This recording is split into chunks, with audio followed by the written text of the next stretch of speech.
when we last left the party. My name is Lucy, Lucy Vanderbloom. I work for the Contessa. We want you to break into the library and find us these books. You realise that the books you're looking for are in plain sight. Right in the centre of this circular chamber. Am I able to open up any of these books? Can I write Property of Philippe? Eventually you see a cave with a firelight flickering inside. At the mouth of the cave stands Lucy. There is an elderly dwarven lady propped up on a staff. She reaches her hand up and she makes a beckoning motion. This is the Contessa. Philippe's gonna be like holding the books, so like, you know, wrapping his arms around him, holding him close to his chest, because he's a bit like. Yeah, hold off on that just a wee second. Both of their jaws open unnaturally wide, and a series of long black tendrils erupt forwards and try to grab at you all. A drow man wearing a long grey cloak that you recognise from the beggar at the bar. All of you, hurry, quickly, please! And the drow fires the pistol at his feet, and you all start to fall. I'm so sorry you've got wrapped up in all of this. What is all of this? I can explain this, I promise you I can. My name is Harper J. Welcome to my caravan.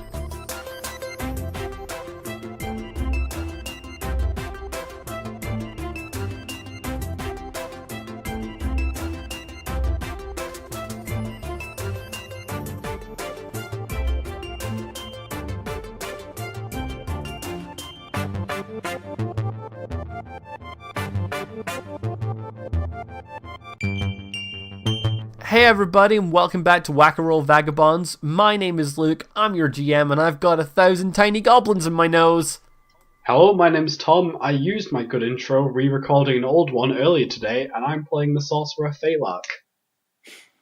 Hi, my name is Dora, or D, and I'm playing the quite bit dumb now boy Philippe.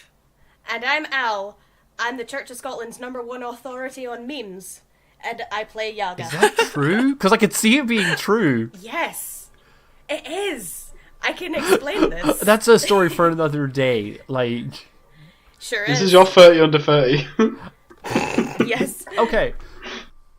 So, before we really kind of like get into this session, I think we're gonna prefix the entire episode by saying this is going to be like a kind of like downtime episode. We are going to be kind of ripping the format, the structure of the Adventure Zone, the podcast we listen to. You said it. I did. I'm just going to openly say that we're going to do it. We think that the kind of like do a. Now our podcast is unoriginal. We think the idea of doing a story-based arc and then as a party taking a downtime arc to kind of like flesh out the world a little bit, talk about our characters, and do all the boring clerical stuff like leveling up. It just makes a lot of sense for the podcast structure, and we think it worked really well, so we're going to kind of, like, rip that off. Last week, we left off with you guys arriving at the caravan. I didn't really describe where you guys were. Also, this episode's going to be hella expositional. So, it is a series of makeshift wooden carts in a meadow clearing. There's a small river trickling along nearby. There's a forest that surrounds it. And there's like a reasonably sized hill where the river sourced from that's quite nearby. Yeah, it's pretty like rustic, bare bones. There's a campfire in the middle. You guys left with Theb, the dwarven lady that who was wearing a gas mask when you met her.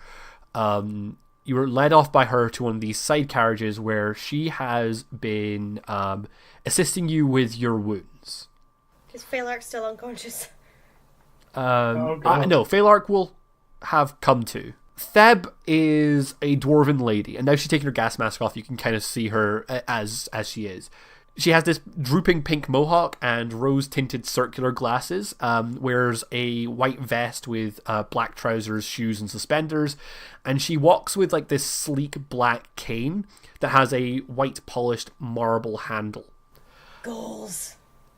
Thank you. I really like just so you were aware, I spent literally months just like defining all of these characters. So I'm happy with all of them. Thank you. She kind of like put you guys at a table in this small, it's a cramped caravan like kind of shape, while she messed around with a bunch of plants and concoctions at a different like work surface. She's like sitting there grinding away at a mortar and pestle with one hand and scratching the ears of a black and brown tabby cat with the other. It's a pretty pudgy cat.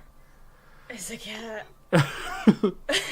I'm gonna go pet the cat. Oh, I'm gonna pet the cat first. Fucking race I'm rolling to initiative. it. Where's my dice? I'm an old lady. Right, I got 17 initiative. Oh, Jesus. Oh, Roll jeez, initiative to my, pet the cat. my dice is in my bag. Sorry, you're gonna hit Velcro. Oh, I rolled a 5. I don't even know what that was on, but that's not good. Initiative. I So rolled 7. a 10. I am going to say, however, Tom, take your initiative roll with disadvantage. Fine, I'll go again. Actually, wait, no, that's a 12. That's a 12. 14.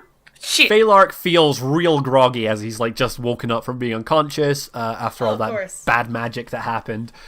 But he still goes like, "Oh, I feel like cat. Hello," and goes for it. Yeah. After a while, she kind I of have animal handling. How well do I pet the cat? If you want animal handling, you can. That's... Hang on. 10. See if the cat will bond with you instead. That's 13. 13. You scratched the cat. Like, it's a cat. Congratulations. It purrs happily. Like, I think that maybe, like, at first, the cat, whose name is Cappa, by the way. Thank you. I know.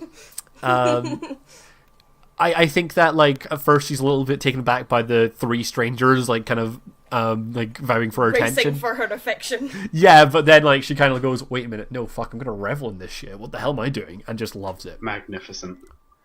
After maybe 5-10 minutes, Theb kind of like turns around and this mortar and pestle, she has made 3 kind of like small black pellets.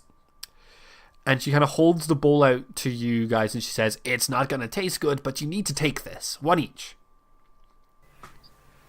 Leap's gonna do, you know, with kids, they're just like the whole pinching their nose kind of thing. Mm-hmm. And they have their head like right back. I want to roll medicine on this because I don't want to take it without knowing what it is. Absolutely. Oh, Philippe's just gonna eat it. Philippe goes for it. Dumb child. This is why you're stupid and fat now. Al, what'd you get? 8. Fuck. No, wait. I've got. Don't you mean? I've got expertise. So what else does that add? Your expertise means that your roll will be your result, your wisdom modifier, and then +4. Okay. That's. Oh my god, I can't remember how to maths. 12. 12.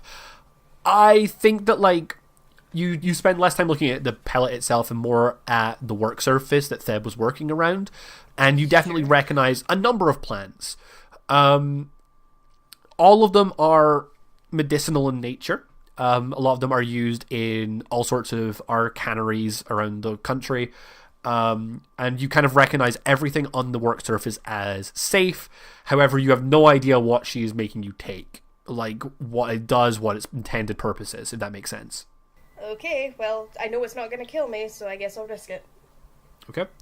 I'm just going to ask what it is. Death is coming. I'm just going to ask.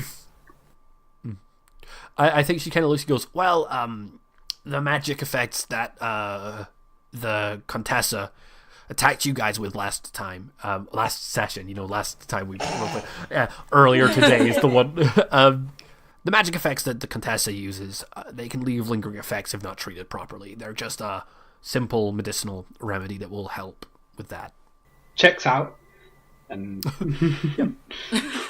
Yeah, what was your backup plan, Phalark?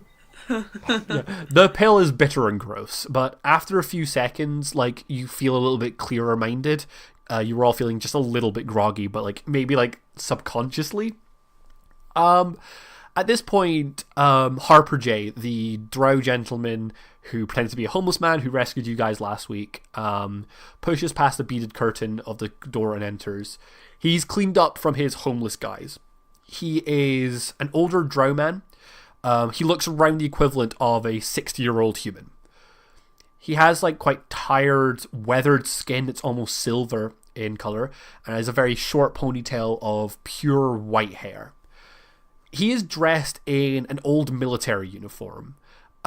It is a white leather vest with blue and gold trimmings, and he's got this empty scabbard and bandolier that goes across his chest. On his left wrist, there seems to be what looks like a sealed iron shackle. Harper kind of steps in the caravan and he goes, "How are our guests feeling?" Sleepy. You know, honestly, after our last interaction with some seemingly well-meaning strangers, a bit suspicious, I'll be honest. I think Harper kind of looks and goes, "I understand entirely. Do not worry, Aga. You are..." Did you know my name? Did we not do introductions? We have not done introductions. He does not know your name. Undo! Whoops! Rewind. He goes, Redo. Now we have 2 timelines. the one where Yaga instantly murdered Harper J. And the one where Ganondorf came back and flooded Hyrule. And the third one, basketball.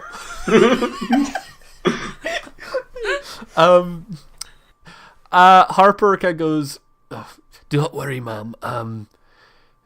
You are free to leave whenever you want, but we would highly suggest and recommend that you stick around for a little bit and hear us out. We should talk. We really should."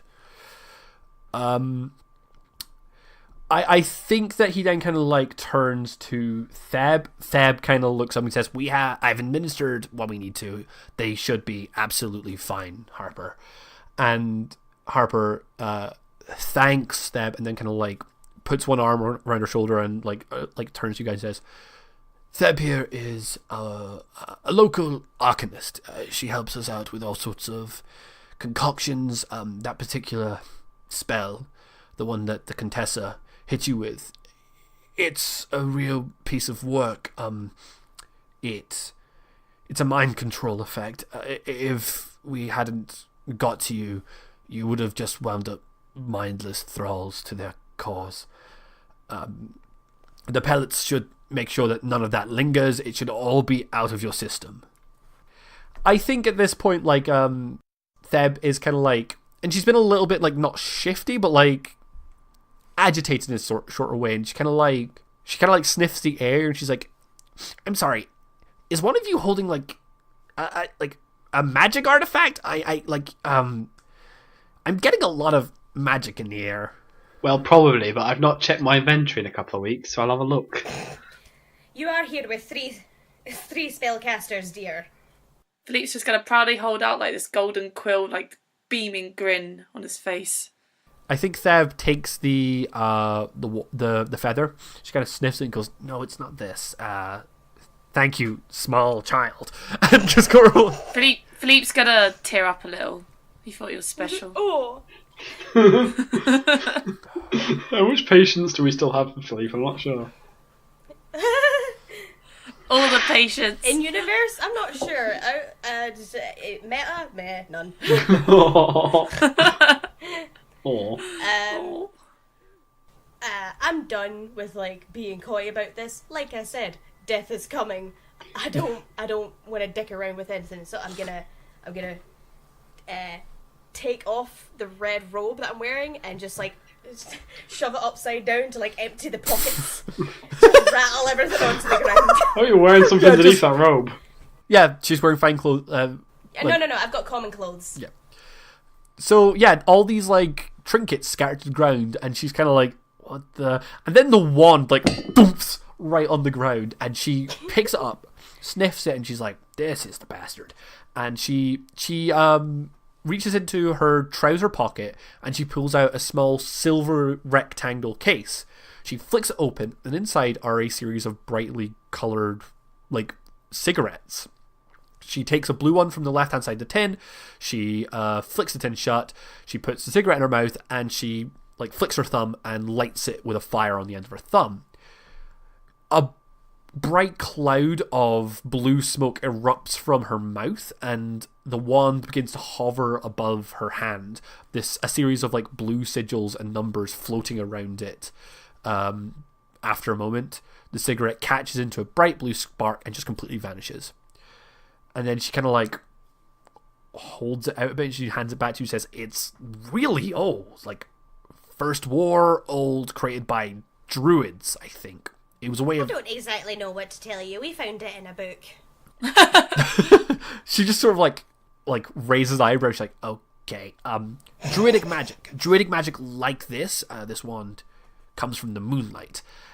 One of the things I'm going to be introducing you to guys in this session is all the NPCs of Harper J's Caravan, in case that hasn't been made clear already, and what uses they have to you guys as the party.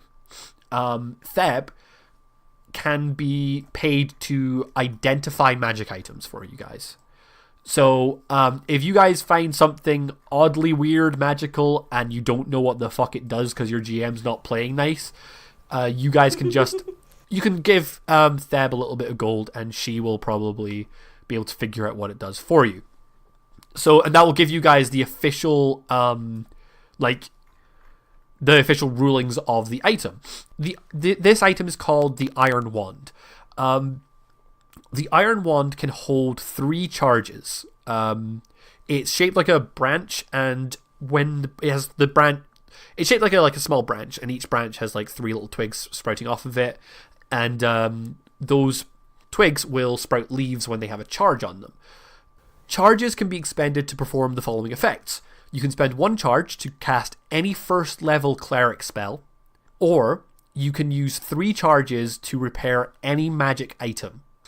So when Phalark touched the glove with the magic wand, it had 3 charges and it repaired the glove of fucking Ishkapur.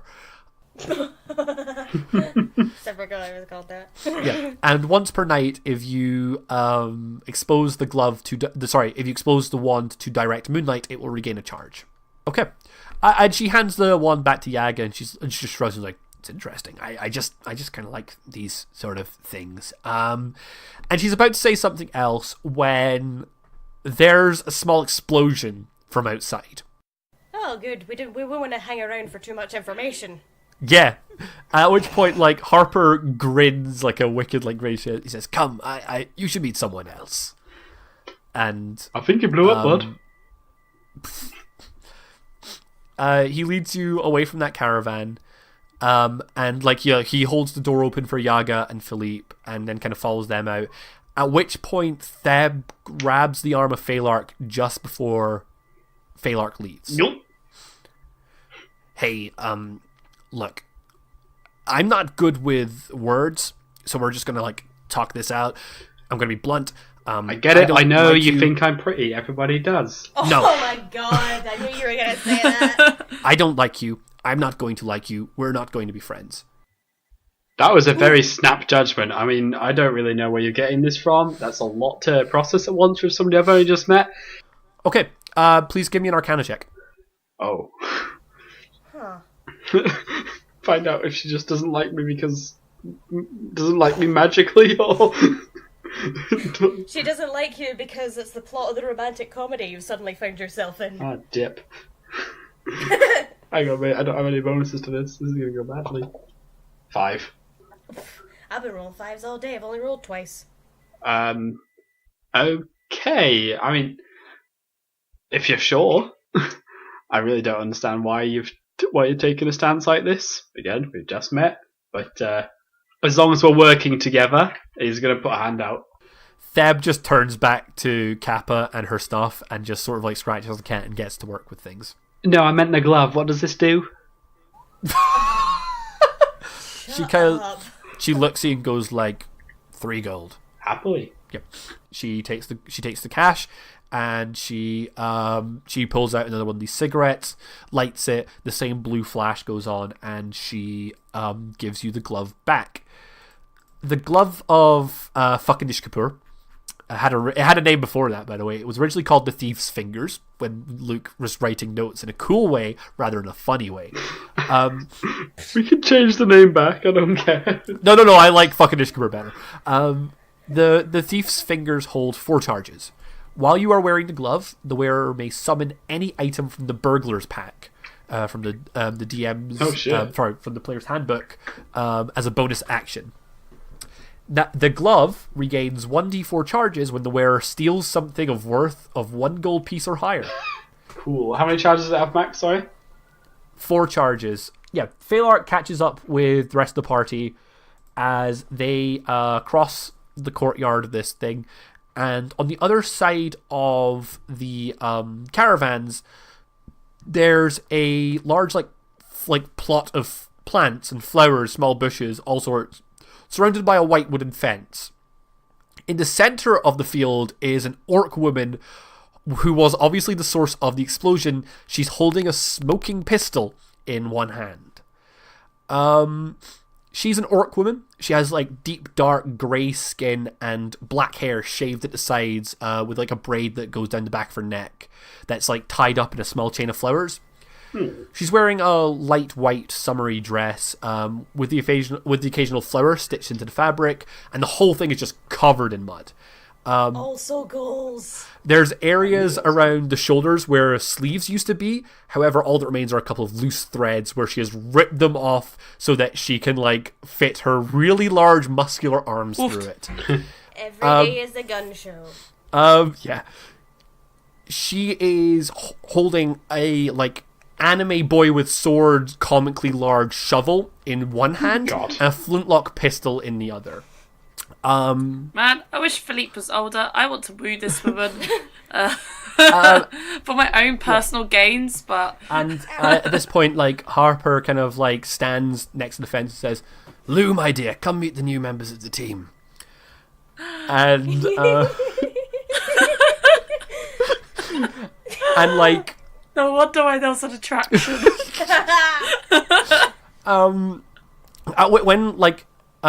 When Harper appears, Lou turns around and is like, "Oh, welcome to Silverglade Flower Shop. How may I help?" And then Harper's like, they're not customers, dear." And she just instantly relaxes. She's like, "Oh, thank fuck. I'm not in the mood to deal with customers. There are crows everywhere, and they keep sending their little yellow feeties in my garden. I am going to crush them like an ant." Harper kind of like turns to you guys and says, "We run a clandestine operation here from the Caravan. Our cover..." What is that operation? Would you please include us in all this? I'm just confused. I think that he goes, "That's absolutely fair. We will enter my caravan in just a little bit, and then I will explain everything to you, I promise. Lulame is the front. We sell flowers. We're just traveling flowers salesmen. It's a simple cover. It gets us a little bit of gold in and out. Lou tends to the garden." And Lou just sort of like curtsies. And she's like, "Darlings, if any of you want to help in my flower plot, you bring your own spade. But, I would love to see you here." Philippe would like to plant the tallest sunflower to be bigger than me and you. I think she just like fucking lights up and she's like, "My God, Harper, where did you find this one? He's adorable!" Oh, mate, me and Lou are gonna get on well. Oh. Oh, did any of you guys, though, as kids, like, plant sunflowers? Because Yeah. it was great seeing them, like, get Only stupid The stem tall. of mine just Like, snapped. taking photos next to your sunflower as it was getting taller than you. Oh, loved it. Only when I was really, really wee, and also it did not take long for it to get taller than me. I grew a pumpkin when I was a kid. As you did. That's because you are a pumpkin. Thank you. Oh! Oh. I think that Got a few flowers growing of my own already, thank you, actually. she kind of like turns and shows you her braid and is like, "Same, dear." It's a good You know, look. suits you better, darling. And then like I like this one more than the other one, I must say. I think at that point, like, Harper kind of like looks at Lou and says, "We will be in my caravan if anything goes up. You know where to find me." And he kind of like gestures you to not the largest of the caravans, the second largest of it. It's a large, like, white, like wood, like white painted wooden caravan. And he kind of gestures to you. He's like, "Would you like to get down to business?" Yes, please enlighten us. I think that he leads you towards the caravan, and as you enter it, first things first, there is something very familiar in here. The automaton from the sewer passageway where you first met Lucy. I tried to bring it back to life by You did. clocking it. It is sitting there. It's looking a lot better. It's been the brass paneling has been buffered and cleaned up. Everything that's broken seems to have been fixed up, and the chest panel has been closed. Engraved on that chest panel, there are 3 letters: M-L-E. Bleh. Or MLE. Like, Oh, it's called Emily. You're so cute. You know, I named my laptop Noel. So smart. when you guys enter the caravan, who enters it first, actually? Dibs. Okay, please roll me a perception check. Ah, shit. I've been rolling bad today. Okay. A 17 plus wisdom is 20. Yep. When you entered the caravan, there was something blue on the automaton. When noise happened, it vanished. It scurried away really quickly. But with your roll of 20, you managed to track it, and you can see like this like invisible shape dashing through the room. When Harper enters, he clocks the automaton. He's like, "Oh, apologies about this, Samil, they are friends, I promise."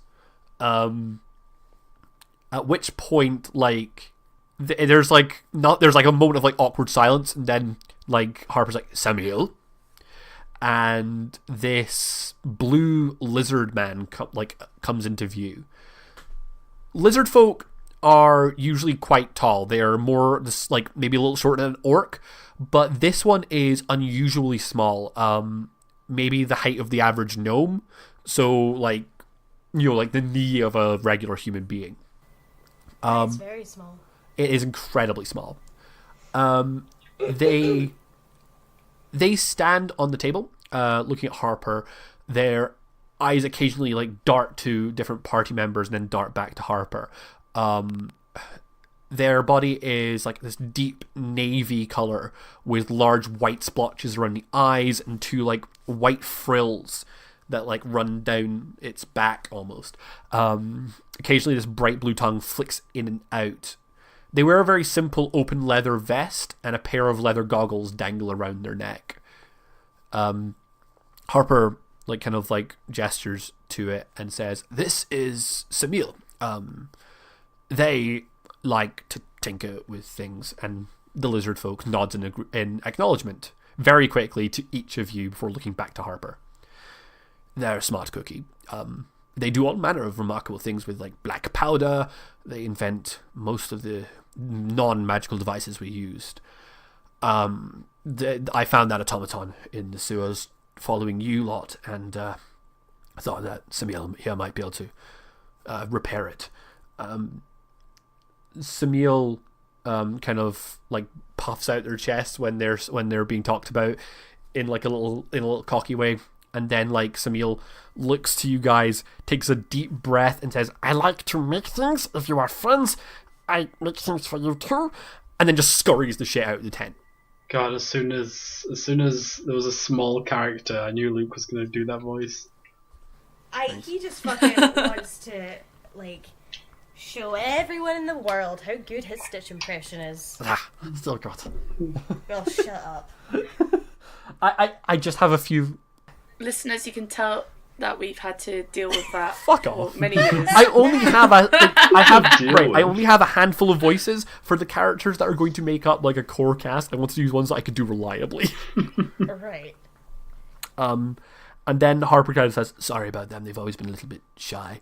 In this room there is a desk. He sits down at the other side of it, and like there's papers scattered all over, and he kind of like straightens a few up of them, and he kind of looks at you and says, I'm sorry that there's nowhere for you to sit. I can go run out a chair. Does anyone of you really need anything?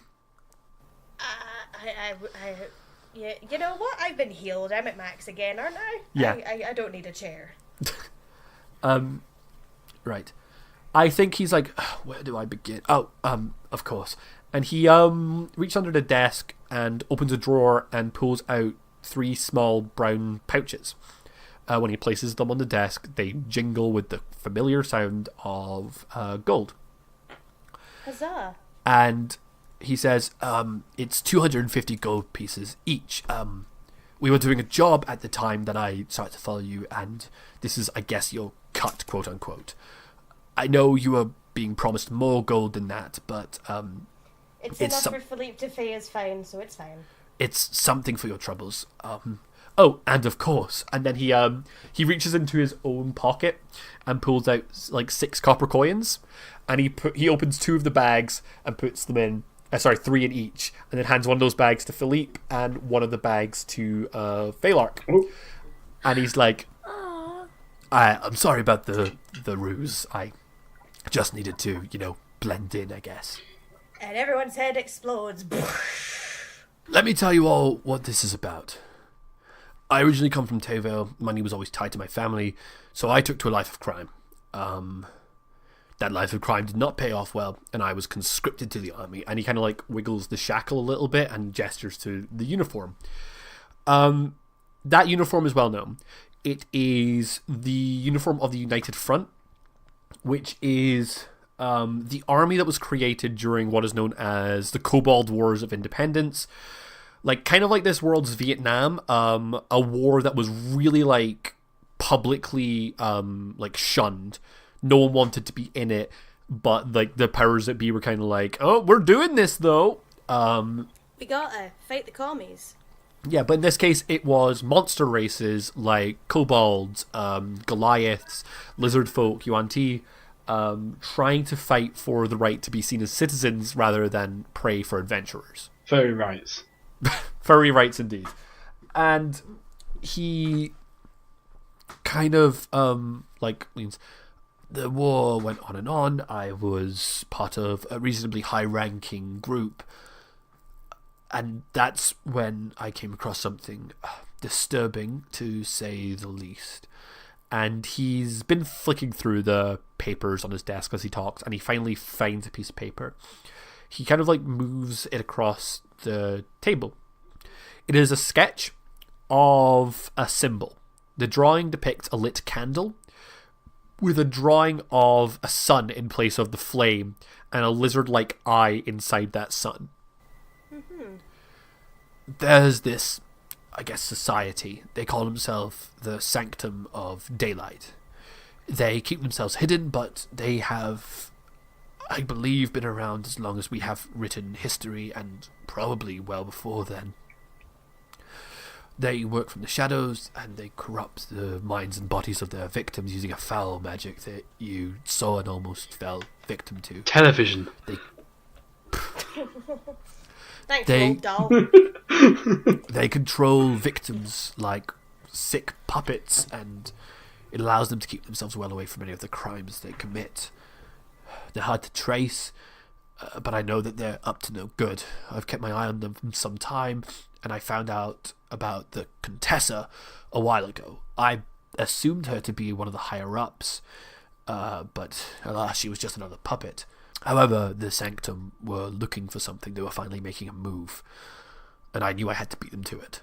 And he kind of like reaches into a chest by his desk and pulls out the 4 books that you had been tasked with stealing. They're written in a really old text, and they'll be difficult to translate, but it's not impossible. And with these, I can finally get ahead of the Sanctum. And I'm willing to buy these books off of you, pay you for your work. It might take me some while to get that much gold for what these are worth, but I will do it if that's what you want. But I have to be 100% blunt with all of you. The fact that you know these books exist, and the fact that the Sanctum know you know, makes you targets. They mean that you and everyone you know, those people are not safe. So the people who know we know, because we know, and you know about know. How do you know? Harper What do we all know? I have no Harper idea. sort of It's been blinks at you like and a is month like, since our last session. yes? No. No. Look, A monster ate his brain. I think he He's just a said very dull child now. A dull, fat child. You are by no means under any obligation to stay, but we could use your help. In exchange, we will pay, feed, give you a roof. We'll do whatever we can to keep you safe. And this camp is safe. We have protective runes all over the place that they don't seem to be able to track. Please ask if there's anything you need to know. I only have one dependent on the outside. It sounds like prison. She relies on me for prescription medicine. I don't want her to be in any more danger because we're like colleagues. We're not family, but also she needs her prescription. Can I get? I need an assurance that I can at least contact her to set up another to work something else out with her. Of course, it's not that you are going to be stolen away from your everyday life. I mean, he kind of looks at Philippe and is like, it would look bad if a child just suddenly disappeared. Hello. His aunt knows that he's with us, and it would look bad if we give him back in the state he's in now. So Lee just returns like, here's your dumb fat child. He kind of says, there is no strict boundaries as to what you will do for us and, what we want of you. If at any point you want to just wander off, we're not going to stop you. Does that sound okay to you? player to GM, the town that Shawley docks in at is Port, yeah? it is called, No? oh, sorry, when she comes to you. Yes. Yeah. Okay, well then I could just leave the caravan and go straight to Port, and then I don't have to worry about her travelling to my house. Yep. I'm thinking about her. Listen, I care about prescriptions. Yeah. Yeah. Yeah, there are definitely ways for you to deal with that whenever she wants to do that. Yep. Okay, that's fine. I feel there's like nothing in my house. Everything I own is on me, so like, Yep. I'm fine with this. Okay. I'll stay with the caravan. Okay. I think Phalark thinks to the only person whose whereabouts he knows about. Nah, I think Phalark's just like, he thinks of the one person who still has contact with, and if he can't track down anybody else, then I suppose I don't have any dependents. And then I think he kind of like looks at Philippe awkwardly because like I don't think he's. I think he's maybe done this spiel with other people, but never like child. Okay, maybe he's our dependent. But I don't know if Lenora would agree. Auntie is fine as long as I return to her eventually. You guys are my carers. It's me, Auntie. I'm Philippe. I've come home. I can now pay the fine. with fucking inflation, it's like 4,000 gold by the time. I think he nods quite gracefully, right? And he's like, This means a lot. I really do mean it. Just having any hands, and you already proved yourself. You got the books. You already proved yourself to be quite capable ones at that.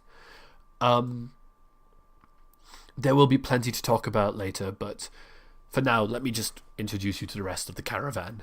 And then he kind of like hops to his feet and leads you out of the door.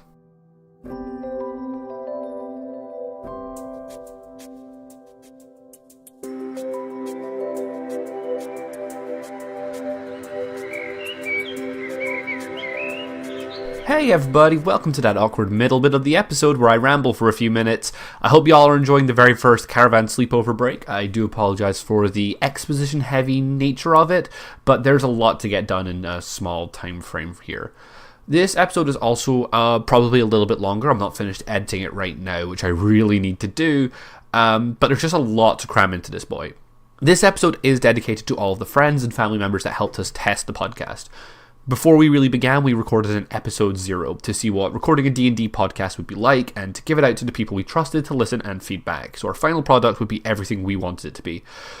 As a thank you for that, we have named a whole bunch of the NPCs in this episode after the testers.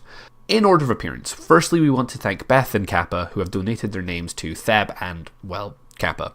I know Beth, and the chances of her not playing that episode to Cappa are slim to none, so technically she would have been a tester too. Next up we have Lou, who donates his name to Lou. You can tell the difference because one is spelled L-O-U and the other is just L-U. The other difference is that one is a 6-foot buff. I wrote Canadian in my notes. I meant to say orc. I've never met Lou, but I know he is Canadian. So yeah, one's a 6-foot buff Canadian, the other one's an orc. The other did also give my favourite piece of feedback when he said that I had a hot voice. Then we have our friend Chris's sister Emily, who became the robot MLE. By far the most in-depth critique we received, the sort of critique that actually allowed us to make a podcast rather than a pile of steaming mess. Lastly, for this section, we have my brother Sam, who donated his name to Samil. There's something very satisfying about taking your older brother and turning him into a 2-foot tall, tiny lizard. At least the lizard is an engineer, so Sam won't get upset. There are more NPCs to come in this episode. I'll do another chunk of shoutouts at the end of the episode.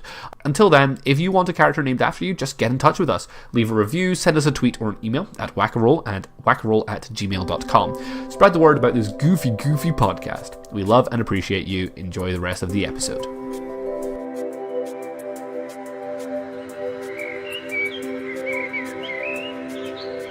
Just as he pops out the door, another gentleman approaches. He is a tiefling with bright red skin and two ram horns that curve around the back of his head and end in two sharp points that almost dig into his neck. He has a thick mop of black hair and is wearing an open leather jacket covered in studs, patches, and small badges. But it's fine because he's only got male presenting nipples. There's nothing underneath the jacket, but his skin is coated in ash and soot. He has a small hammer that hangs from a belt around his waist and is holding a small notebook in his hands. And as he approaches, he's scratching it with a pencil. He's like, "Jay, I finished." And then he looks up and sees the rest of the party and pauses. And he's like, "You've collected more strays, haven't you? Friends, this is Iska." How dare you? I'm not a stray. I'm a woman of the woods. I go where I will. I think Iskar kind of raises an eyebrow at you. By the way, that's spelled Y-S-C-A-R. I know you know, but other people might. I think he kind of raises an eyebrow at you in a really sarcastic manner. He's quite young. He's maybe late teens, but not before 20, 18, 19. Ugh, fucking shithead. Yeah. And Harper continues he is a smith. He fixes things that break around the camp. And with this lot, things break quite regularly, I'll be honest. Occasionally he can just whip up armor or weapons whenever people need them. And grand. Iskar's kind of whatever, and just pulls a pistol out from the pocket and tosses it to Harper. Jeez, I didn't know I was going for a second. I was like, oh. So just shoots the party. Game over! You failed to kill my hidden boss. We're done. He goes, "It's fixed. Take care of it this time." And then so your accent keeps going between moody teenager and effeminate. What do you... Well... Yeah, I'm okay with that. I mean... effeminate, moody teenager. I also fixed all my voices in post. I had no idea. You bastard. Yeah. I have that power.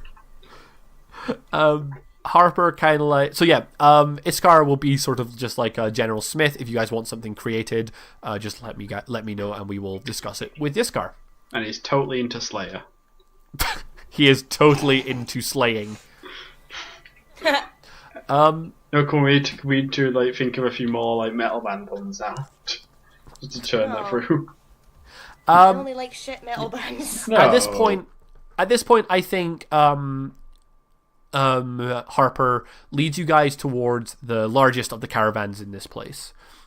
It is huge, and it is a very simple wooden, like quite curved. Think kind of like the shape of like the Hobbit holes in Lord of the Rings, like that sort of like curved design with a lot of But yeah, it has a brass plate on the door engraved with letters FDHOM. Harper smiles as he approaches this door. And he kind of like gestures. He's like, "I believe this is the last person we have to introduce you to. Just go on in. Just trust me on this one. Just go." Just trying to think of what FDHOM could stand for. You guys enter the room, and when you do, it's a really dark room with like mist in it. And when you enter, the door just shuts behind you, and then all the lights in the room go out, and a beam of white light, like a spotlight, engulfs the party. "You have travelled far, mysterious strangers." This voice, like booming, fills the room. "What is it that you seek? Is it gold?" And then from the air, slightly transparent, illusory gold coins. They're obviously like see-through, so they start to fall from the sky. "Is it unbound powers of the arcane?" And the shadow of a human wizard stands before you all of a sudden, a spell book hovering before him and a purple glow around. "Or is it something more exciting?" And all the illusions dispel, and you're just in darkness again. "Whatever it is you seek, I promise within these walls you will find it. Welcome, adventurers." And then all the lights rise. "To Findilego's House of Mysteries!" In front of you stands a dragonborn in a bright blue kimono.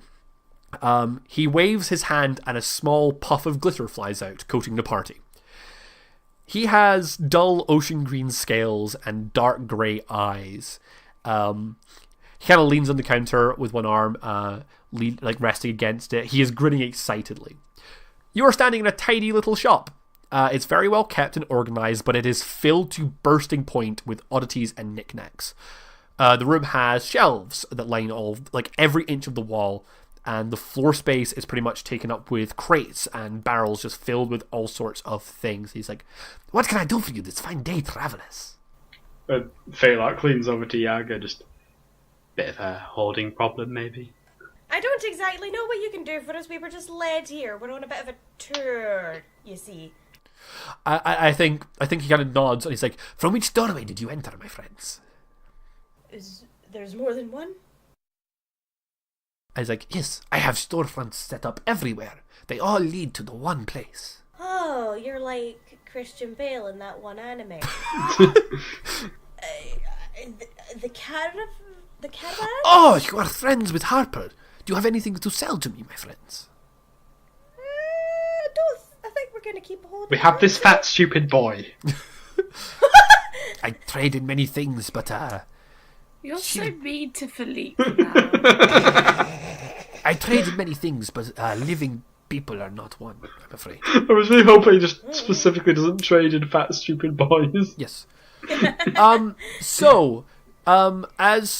GM to player, Findilego is a storefront for the party. You will pretty much be able to get whatever you want from Finn for an amount of gold, and he will also stock magic items and health potions and such for you guys. For now, I'm going to talk about the fact that the kind of big thing that I've used Findilego before. Findilego is my personal shopkeeping NPC, and one of the things I always do is he has a special deal on potions, healing potions. So he sells a healing potion that is a little bit stronger than the official Dungeons and Dragons healing potion, which I think is ridiculously lackluster. However, Lego's Juice of Mysteries. it's just called the Finn's Potion Special. And you can actually see this in the store. One of the barrels I mentioned is just filled to the brim with corked vials that are filled with all manner of different concoctions. The vials are different shapes, sizes, and the liquids are different colors and properties. Some glow, some fizz. These healing potions do a little bit more healing. However, they all come with a random 1d20 effect that is just a thing that I like to do. They're stupid. Yeah, I'm going to quickly list for you guys the titles of the items that you guys can buy right now. Frankly, Findilego, I'm insulted that you would dare offer healing potions to the greatest healer in all of... What the fuck was this world called? Suchao. The greatest healer in all of Suchao, Yaga. He's like, Yaga, it is pleased to make your acquaintance. I would not dare, and he bows deeply, sell potions to someone as renowned as you. That's what I thought. Scattered around the room are a series of items that have like little plaques in front of them. There is Finn's potion special on the barrel, which he sells 1 potion for 25 gold and 3 potions for 60 gold. There is an item called the Searing Compass that he sells for 180. The Echo Amulet that sells for 132. The Wand of Open and Close for 49 gold. The Puzzle Cube for 140 gold. The Ring of Unfortunate Ends for 250 gold. The Flintlock Pistol for 400 gold. Passa's Fist for 266 gold. The Cloak of Many Colors for 202 gold. And the Marker for 187 gold. I already don't have enough money for all the things I want. Can I have a description for what the Cloak of Andrew Lloyd Webber plagiarism does? I'm gonna say, I do love that Cloak of Many Colours. Okay, there is a shimmering cape hanging from a peg on the wall. And I think that like the peg is enchanted, so it kind of wobbles a little bit to make the cape like kind of flow. It passes through every like perceivable color as it shimmers. Finn like notices you looking at it and goes, "Beautiful, no? It's truly one of a kind, although I hear that some huckster in Niger has been trying to sell cheap forgeries, but hey, that's the business." While wearing the Cloak of Many Colors, the wearer may use it to cast the spell Color Spray. During a long rest, the what? That's my spell. Yeah. Don't make me redundant. Yep. Your class is invented, dear. During a long rest, the cloak gains 1 charge. These charges may be spent to cast a spell at varying levels of spell slot. For each charge spent on a single cast, the spell slot of the spell increases by 1. So 3 charges would be a 3rd level spell slot. You cannot use the item to cast a spell of a level higher than you could learn. Creatures are blinded. Nah. You should buy it, Nah, Yager. It looked really good on me. I'm not buying you anything. You've got your own gold. May I see the wand of open and close? I'm the highwayman, so I'm obviously going to buy the pistol, but I also kind of want to give Philippe a gun. So, the wand of open and close, there is a slightly chipped and crooked wand that hums slightly when pointed at some certain things, for example, chests and doors. And when you pick it up, like, Finn kind of like scratched the back of his head and says, "Right, so that one is a little discounted, because it's, broken. It was supposed to be able to cast open or close, which is a spell in, I think, D&D 3.5. But it turns out it casts both at the same time. When used, the wand attempts to open or close a chosen unlocked item or building within line of sight, and after a delay of 2 seconds, the wand activates again, instantly using the opposite effect. So you can use it to, at range, open a door, but it will close after 2 seconds.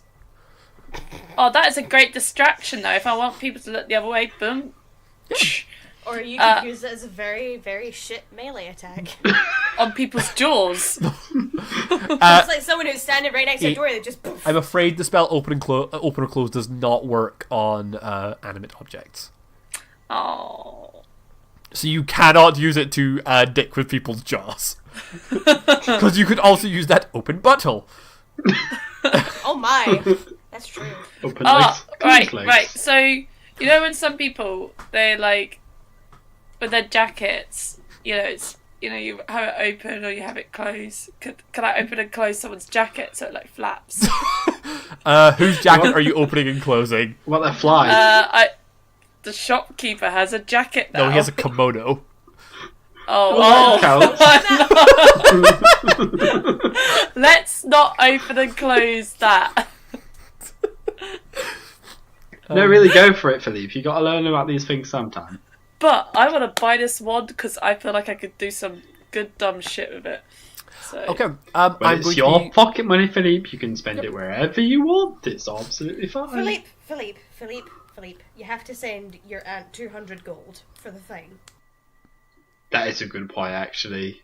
I suppose that's true, but I have enough to buy myself a wand, send Auntie Lenora some money, and then I can buy myself some sweets as well. Oh, the wand's really cheap. That is right. Yeah. I think that, you, like, Finn leans and things and goes, the wand is 49 gold pieces, my friend. I will give you 45. And I think he, like, slams his hand on the counter and he's like, you dare haggle with the great Findy Lego of Findy Lego's House of Mysteries. 43. 46. Oh, whoa. 44. It's a very nice 44. And, like, he's thinking about it, and, like, he's, like, leaning on it. He's like, oh, this is interesting. 44 gold. It's only a 5 gold discount, but... Deal. And you buy the one for 44 gold. I will be 100% honest with you guys. Findy Lego will haggle for anything. And I love haggling in character, and I will 100% love to do it as many scenes as we can. And fucking love haggling. Neopets taught me that. Oh, it's such a good I thing. hate haggling. It makes me so nervous. And I have to haggle to repair my engagement ring. Like, as a thing, again, I've said this before, I've used Findalego before. Findalego has a reputation for buying things as part of deals, including metaphysical things. My personal favorite example of this is the first time I ever presented Findalego to a party. One of the characters was a princess and sold the princess's kiss to him, which removed that character's ability to kiss anything for the entire game until they became queen. Which was the greatest loophole I've ever seen in a roleplay. That was pretty good. Alright. So this is just a gun.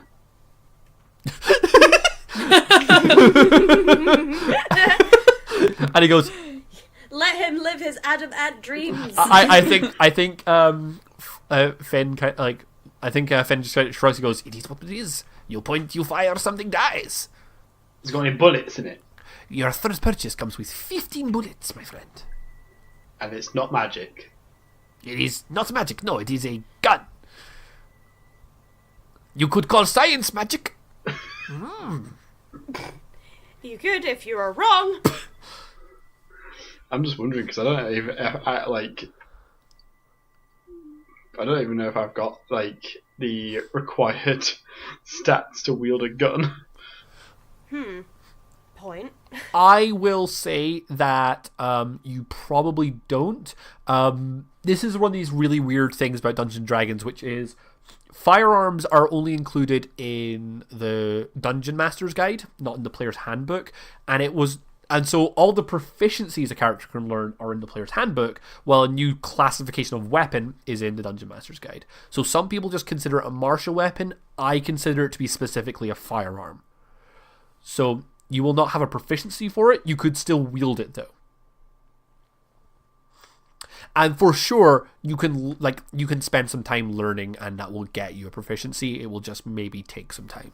Yeah, wasn't Lula... You could also just use it for intimidation. Didn't Lula May have a gun? Yeah, Lou has a gun. Okay.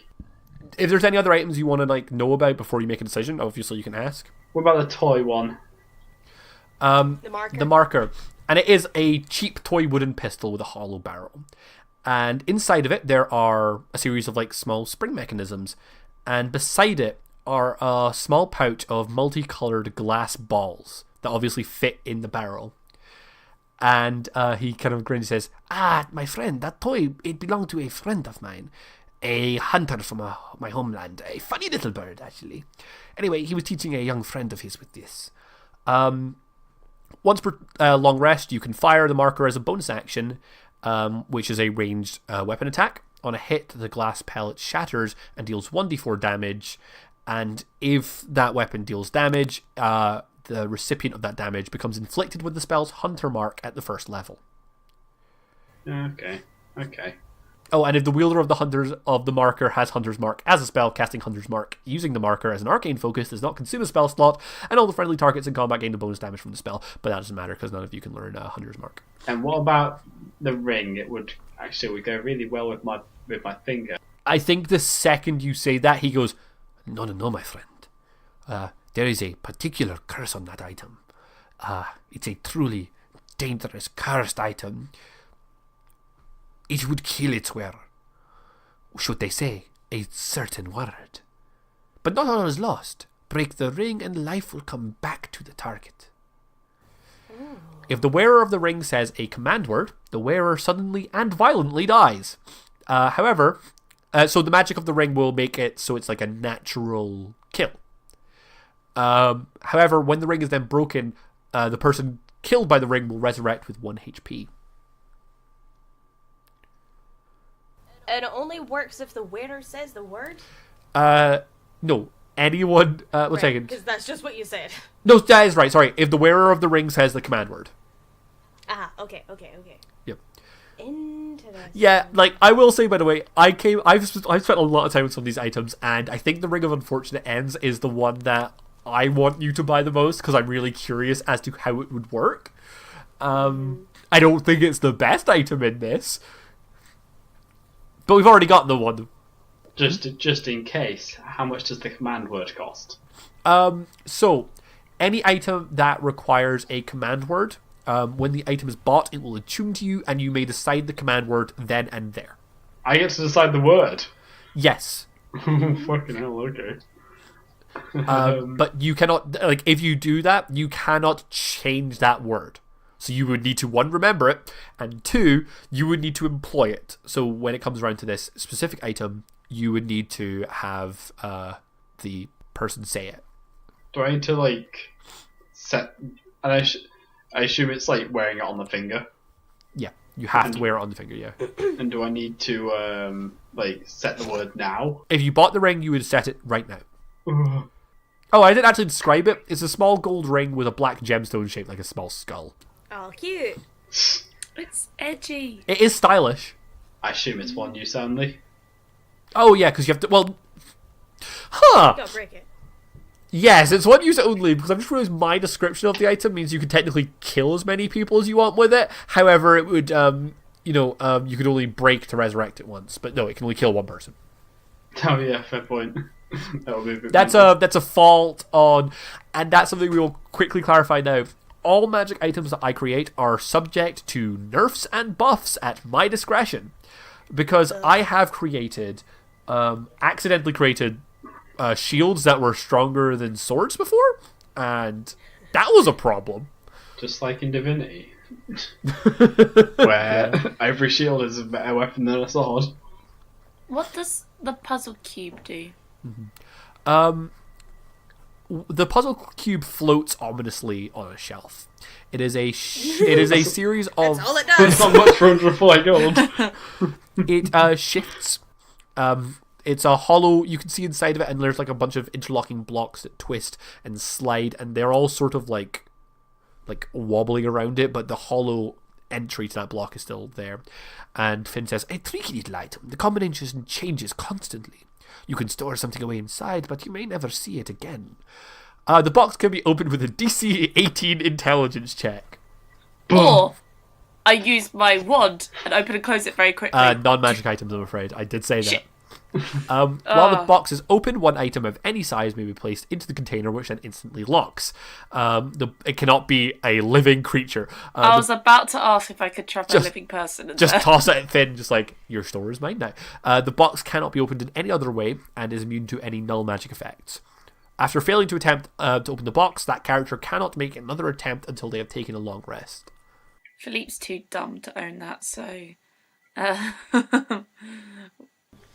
I'll buy the ring. I think he goes, it is 250 gold pieces, my friend. I mean, it is cursed. Whether or not the curse is good It's or single bad. use as well. And it's single use. And he kind of raises. He goes, "This curse can violently kill anyone, plot important or not. Yeah, me too. What? You just have to not put on the ring, and you will not be killed by it, my friend." Still. Yeah. I really want Tom to buy it. I want him to put it on for style points. I want to not pay attention to his command word. That is my dream. I know, that's why. I know you do, and that's why I'm offering 150 Plus, gold. No? You could go for something else. Do you want to just offer him 150? Yeah? I think he slams both of his fists on the table and he says, "Have you been to the cemetery out in the mountains of the east, my friend? I don't know, maybe. Because it sounds like you're spitting on my mother's grave with that deal." Jesus. I don't know. I've met a lot of mothers. "And now you disgrace my deceased mother! 270 gold pieces, my friend." Whoa, he's raising the price. You should have offered 150 plus, like, just your virginity or something. You'll have to find it first. the current offer stands at 270 gold pieces. Go lower. 270, what a bitch. Go lower. Mimic him in reverse. Well, if you're going to be rude, then I'm going for 140. Okay, at this point, like, give me your persuasion He's gonna check. kick us out. Findelega will never kick you out. I'm going to be 100% clear Right. about that. However, he will lock you out of a sale. So it's Yeah, give me proficiency's my modifier, then +2, right? So +5. That is 17.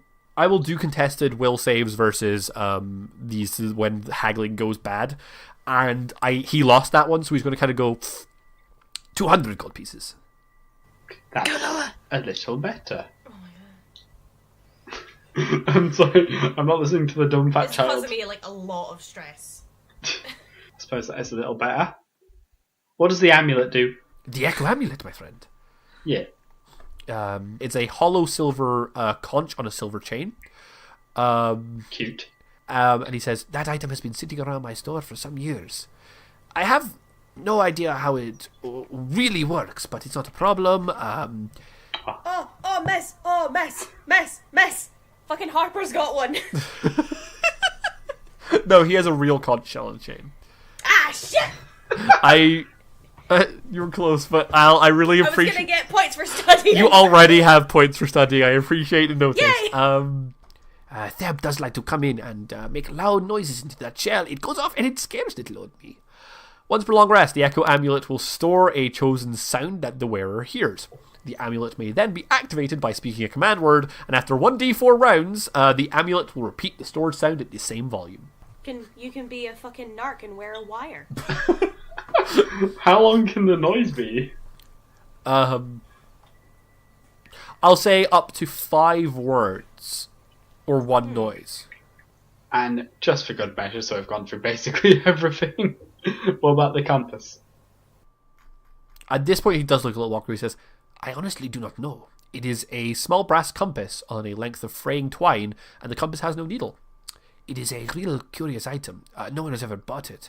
And some items come back, but Probably because it's fucking broken. not even Theb could discern exactly what it did. But we both agree on one thing. It is magic and it is working. Does it point north? It has no needle. Stupid dumb fat child. I was trying to reference fucking Pirates of the Caribbean. I know. Yeah. No, that's the Echo Amulet, because it repeats lines into his ear. Whoa! Yeah, so I'm Yeah. just going to go through the last item for you guys. Okay. It is a simple polished knuckle duster made of white marble. There's a mannequin that wields it, and that mannequin has a stack of books underneath the knuckle because it seems to be straining against the weight. And when you whichever one of you looks at it, Finn goes, Have you heard the tale of Passa the Giant? A friendly beast back before the Great War. She refused to harm anyone and used her strength to level mountains for us to easy travel. With her dying breath, the very earth around her honoured her strength and created this. Once per long rest, the wielder of Pass's Fist may make their strength 30. For one strength-based check, which cannot critically fail. Philippe, please. Oh, gotta get Philippe jacked. The result of this check cannot hurt anyone, and if anyone other than the wielder would take damage, the wielder takes that damage instead. Ooh. This check has the siege property. It deals double damage to walls and structures. Jacked Philippe is tempting, but he would die so quick. Yeah. This is another one of these items, by the way, that I am like, I really want you to buy it because I really want to have just a small home, like a small family get bludgeoned by a flying wall only to see Phalark explode. Oh. All right then, Mr. Delago, I've got a deal for you. Go on. Since the ring is cursed and the campus is broken, It is indeed. I'll take both for 300. Sec, let me figure out how much of a markdown that is. That'll be 430. So you're asking him to drop 130 gold from the overall price. Because it's broken. I mean, originally he was asking for 100 off in his first offer, so... And you see... So now he's asking for more off. Yeah, but I'm taking a broken item off his hand that he can't sell. Who else is going to buy a broken campus? Be real here. I'm doing you a favour, mate. Persuasion check. Again? Yep. He's making a different deal now. Ooh, it's only, Like he's added an extra item to it. it's only a 16 this time. He did just get a 21. Ooh. I think he kind of like, Pretty. Mr. I did not get your name, my friend. What is your name, my friend?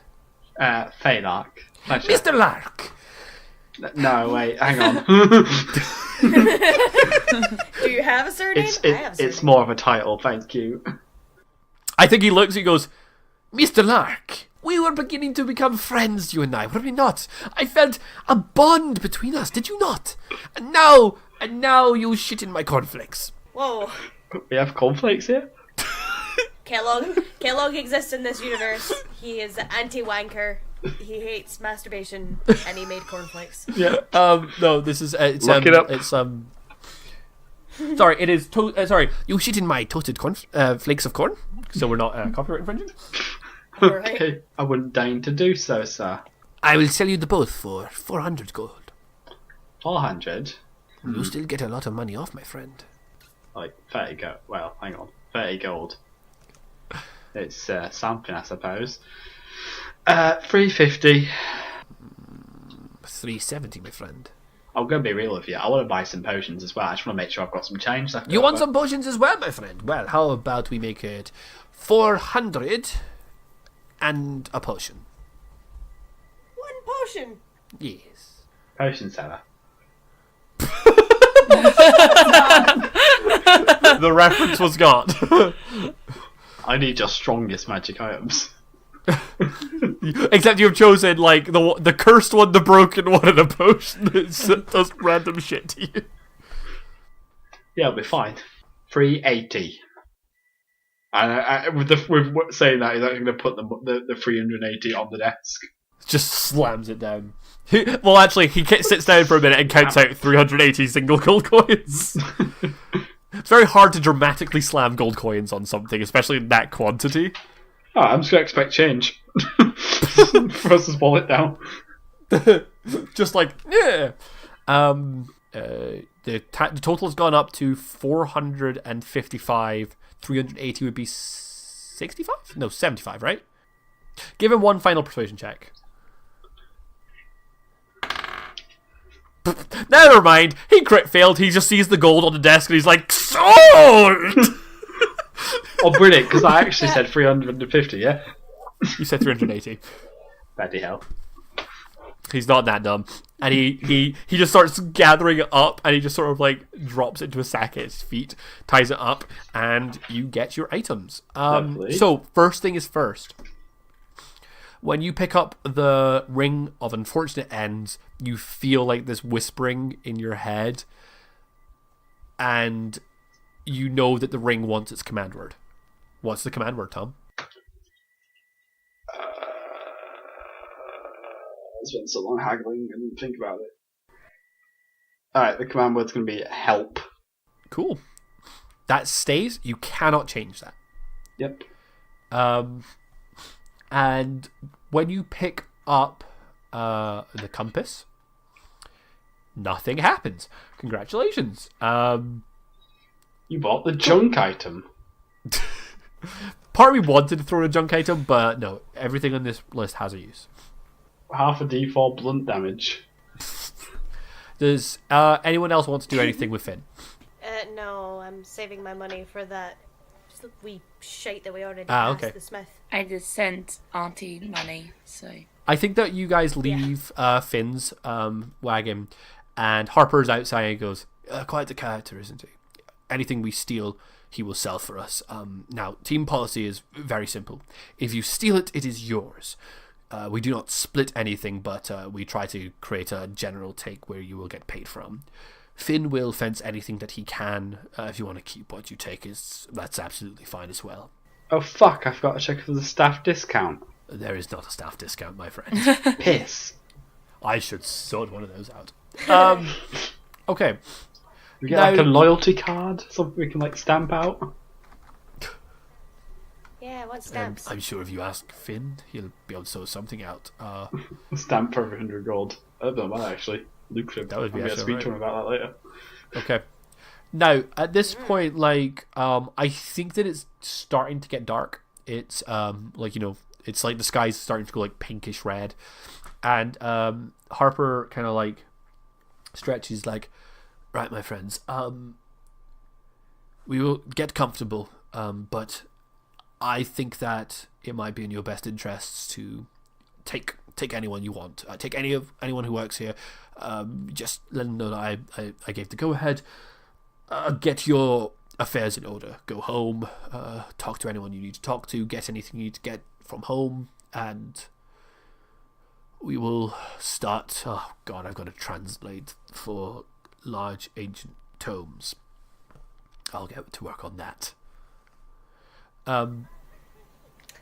Quick question. Messenger birds? Any of them around? I think that he nods. Yeah, he's like, I'm sure we could sort a falcon out for you. As of this point, you have now leveled up. Sweet. Yay. You have also leveled up twice because as a GM, I hate level 4. Yes. So Alright. the reason for that is that a level 4 is just a stat up. You get stat points at a level 4 regards to your class, and I like to make sure that when we level up, we get something new to play with. So at 5th level, if we move up to 5th level, we'll have some new toys. I don't think I've ever been that high. Oh my god. Same. I've never been that high in terms of playing, actually. I've only ever GM'd games this high.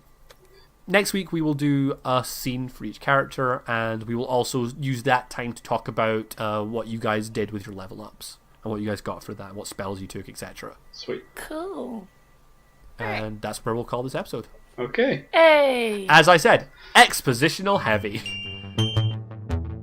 Boy howdy, that was a long one. Hi there, it's me again. I finished editing the episode now, so I have been set free from my prison and I'm allowed to get 20 minutes of sunlight before I start editing the next one. Let me take some of that time to thank our last test episode tester, Karis, who donates her name to Yiskar. Without the help of all the people that listened to that first episode, we would be floundering as to what makes a good show. So we are supremely grateful to everyone that gave their time to help us find our legs. Next up, don't forget to subscribe to us on your podcast listening device, and if it allows it, maybe leave us a review. If you can't leave us a review on your particular podcasting app, maybe tweet us a quick review or send us in via email, so that we can finally feel the validation we all so desperately crave.